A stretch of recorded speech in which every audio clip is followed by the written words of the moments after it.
दोस्तों, आज देश काकोरी एक्शन का शताब्दी वर्ष मना रहा है। नमन शहीदों को करता हूँ तो आंखें भर आती हैं, जिनके सांसों से तिरंगे की पट्टियाँ लहराती हैं, जिनके सांसों से तिरंगे की पट्टियाँ लहराती हैं। दोस्तों, आओ आज हम सब मिलकर काकोरी के अमर शहीदों को नमन करते हैं। सत सत नमन है काकोरी के अमर शहीदों को।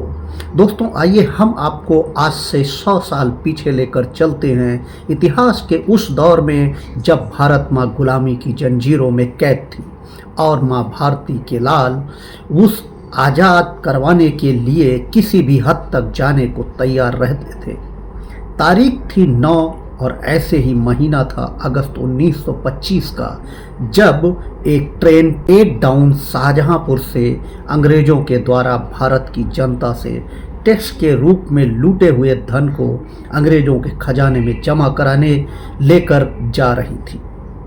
इधर माँ भारती के लाल हमारे स्वतंत्रता सेनानी पंडित राम प्रसाद बिस्मिल, ठाकुर रोशन सिंह, अशफाक उल्लाह खान, राजेंद्र नाथ लोहड़ी, चंद्रशेखर आज़ाद, सचिन सन्याल और सचिंद्र बख्शी आदि ने उस खजाने को अपने कब्जे में लेकर देश की आज़ादी में लगाने की योजना बनाते हैं और इन्हीं के कुछ साथी हरदोई से उस ट्रेन में सवार हो जाते हैं। जैसे ही ट्रेन 8 डाउन रात के वक्त लखनऊ से 16 किलोमीटर पीछे काकोरी नामक स्टेशन पर जैसे ही पहुंचती है, चैन पुलिंग करके उसे रोक लिया जाता है और हमारे देशभक्त HRA हिंदुस्तान रिपब्लिकन एसोसिएशन के सदस्य एक जर्मन मेड C96 माउजर के सहारे 4600 रुपये अंग्रेजों के खजाने से अपने कब्जे में ले लेते हैं। इस दौरान गोली चलने से एक व्यक्ति की मौत हुई थी, वो था गार्ड पुलिस कांस्टेबल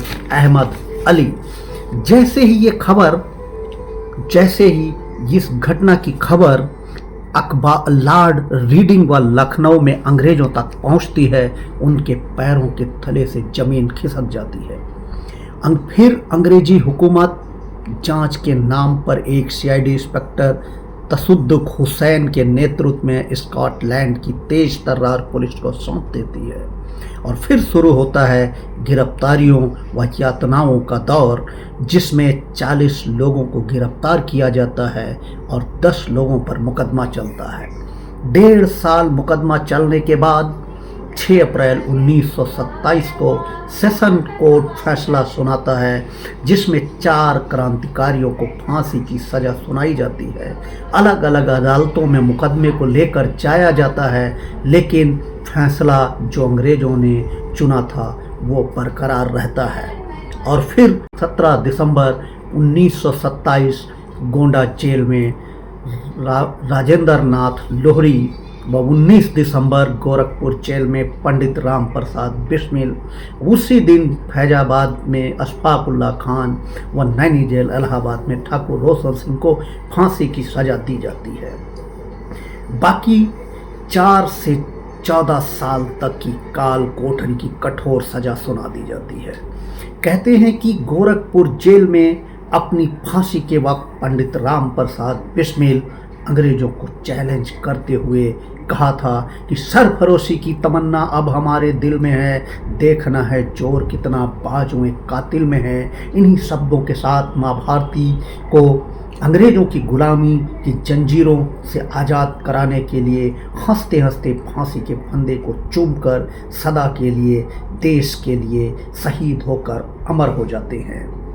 इधर चंद्रशेखर आज़ाद कभी भी अंग्रेजों के हाथ नहीं लगते हैं और जब अंग्रेजों से घिरे तो अपनी ही गोली से अपनी जीवन लीला समाप्त कर सदा सदा के लिए अमर हो गए। कहते हैं शहीदों की चिताओं पर लगेंगे हर वर्ष मेले, वतन पे मरने वालों का बाकी यही निशा होगा। एक बार फिर काकोरी के शहीदों को सत सत नमन। जय हिंद, जय भारत। जय हिंद, जय भारत।